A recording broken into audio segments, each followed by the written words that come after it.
Hello. Yeah, so we just finished watching Mrs. BT's case study. Now, I hope you are taking notes because we're going to discuss some questions with regards to that case study.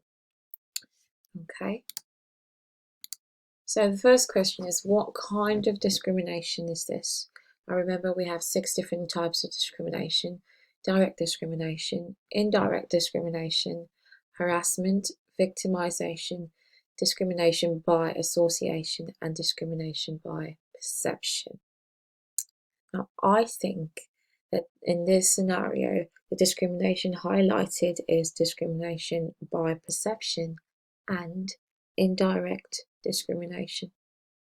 Okay, and I'll explain why. Now, feel free to disagree with me. Yeah, I'm happy with that.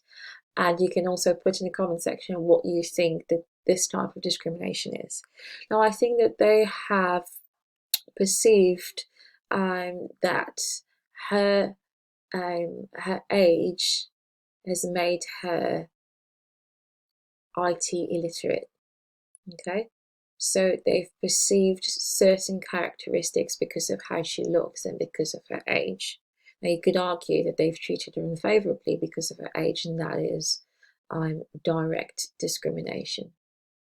I think it's also indirect discrimination because they have not outrightly said, we don't want you to work because you don't know what you're doing. They've said, we think that you're not IT literate, and you've not said. So they've kind of disguised the whole thing, and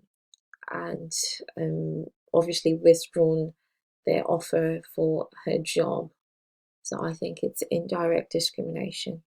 And actually, thinking about it now, I also think it is direct discrimination. So in your case study, if you see that it's not just one type of discrimination but several types of discrimination, feel free to state it, but then explain why.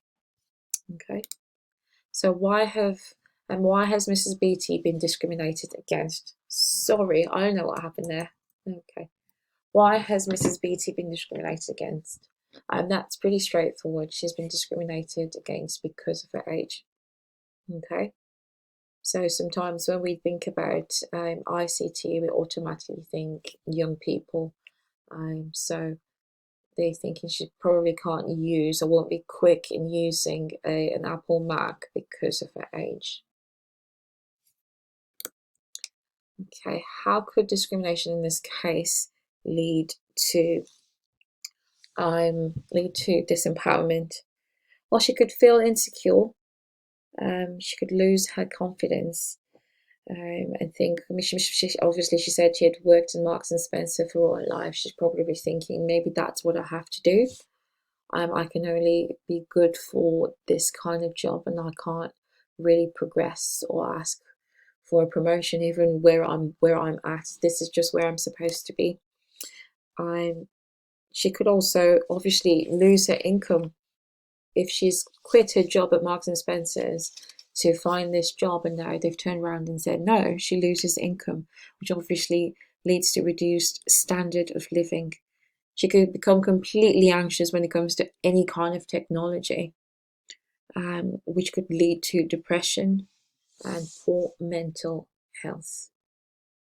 Okay. So a second case study we're going to be looking at is about Violet Simpson. So Violet Simpson, 84, had been receiving treatment for angina for 2 years. 2 years ago, she had an appointment to have an operation on a I can't ever say that word. That word, on her big toe. However, because of her angina, she was sent for a heart scan. She said they found that it was not angina but a leaky valve. I asked if I could have it fixed. The attitude from the doctors was, "Why are you bothered at your age?" I stuck to my guns and said I wanted this job done. At long last, I've managed to get an appointment. The whole experience made me feel pushed aside. Okay, keyword for you there.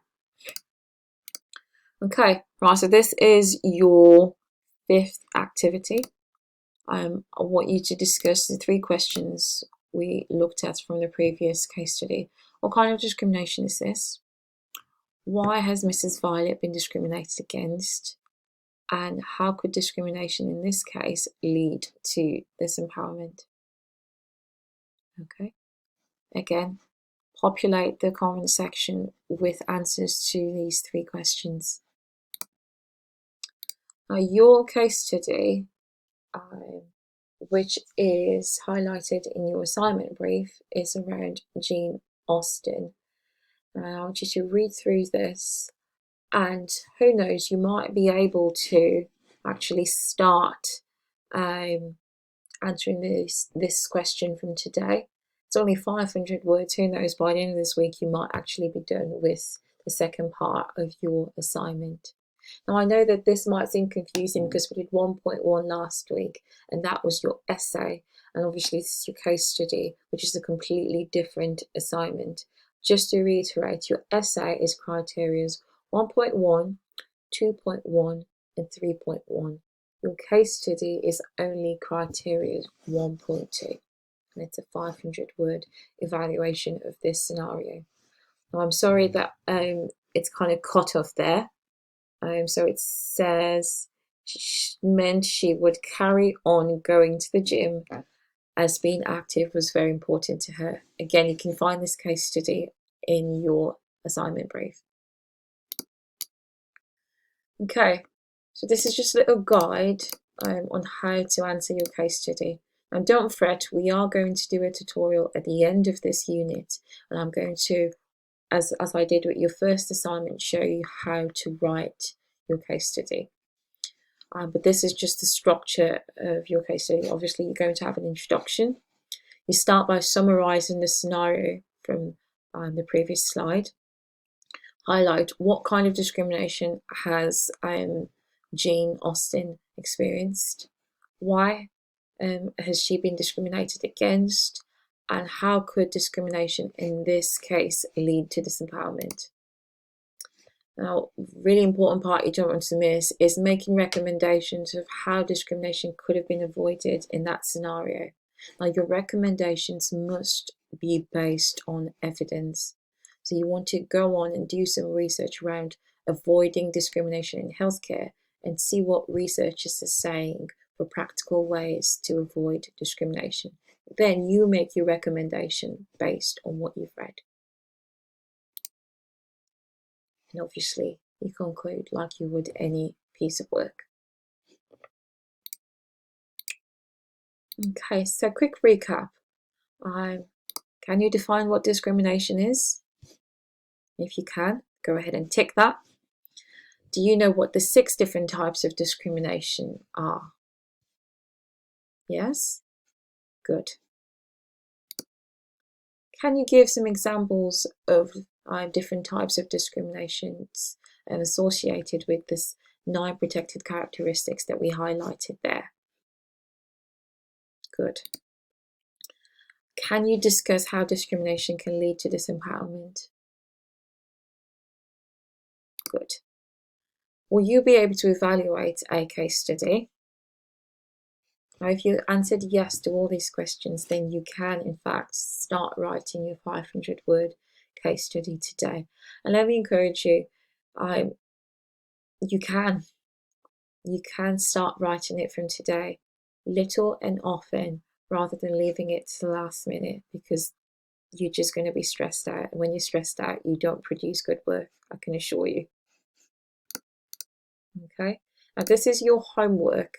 Okay, so it's around a pregnant woman who was passed over for promotion. I want you to read this case study, answer those 3 questions again, and this time it's 4 questions. So what are your recommendations as to how discrimination could be avoided in this scenario?